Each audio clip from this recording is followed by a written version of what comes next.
Well, the main thing that I object to is raising the debt ceiling $4 or $5 trillion. That's an indication that we'll borrow that much. It's an indication that we'll put the debt on the back burner. We'll have no more discussion of it for a year or two.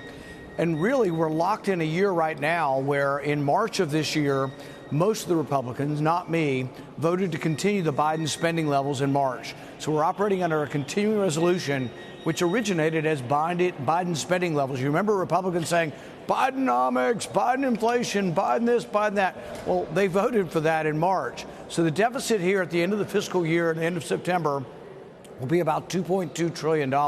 I'm not for that, so I voted against the spending levels. But now they want me to vote for $5 trillion worth of increase in a debt ceiling, and I'm just not for that. That's not conservative.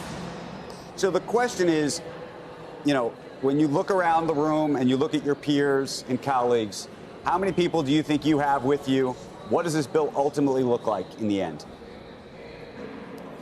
I think there are 3 or 4 of us. If there are 4 of us who want it to be more fiscally conservative, I think we can reduce the spending levels and perhaps separate out the debt ceiling as well. But it takes 4 people with courage, and 4 people with courage can make the bill into anything we want it to. Right now, there are competing factions, though.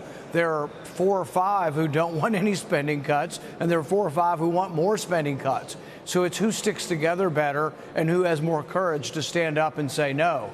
I've said no for 6 months now. I said I will not vote to raise the debt ceiling $5 trillion, but I'm pretty much open to compromise on everything else in the bill.